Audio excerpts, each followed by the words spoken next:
তৌহিদ হৃদয় ও জাকের আলী না থাকলে বাংলাদেশ 2 মিনিটেই লুটিয়ে পড়তো বললেন ভারতের অধিনায়ক রোহিত শর্মা। যেখানে চ্যাম্পিয়ন্স লিগের প্রথম ম্যাচে মুখোমুখি হয়েছে বাংলাদেশ ও ভারত। এই ম্যাচে দুই দলই ছিল ফেভারিট, তবে ভারত এগিয়ে ছিল বাংলাদেশ থেকে। যেখানে প্রথমে ব্যাটিং করতে যায় বাংলাদেশ, প্রথমে ব্যাটিং করতে গিয়ে যেন কাল হয়ে দাঁড়ায় বাংলাদেশের জন্য।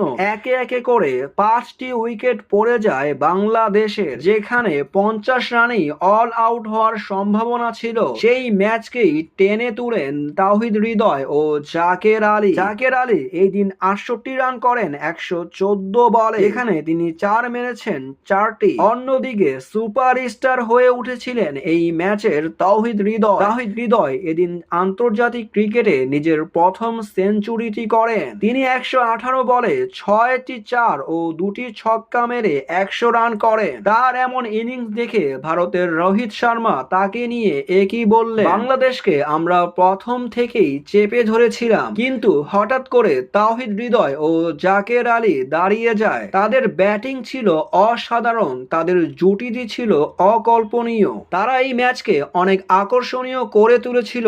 এই ম্যাচকে তারা অনেক লম্বা টেনে নিয়ে যায়, তা না হলে বাংলাদেশকে 2 মিনিটেই লুটিয়ে ফেলতাম আমরা। তাওহিদ হৃদয়ের প্রশংসায় এমনটাই বললেন ভারতের অধিনায়ক রোহিত শর্মা।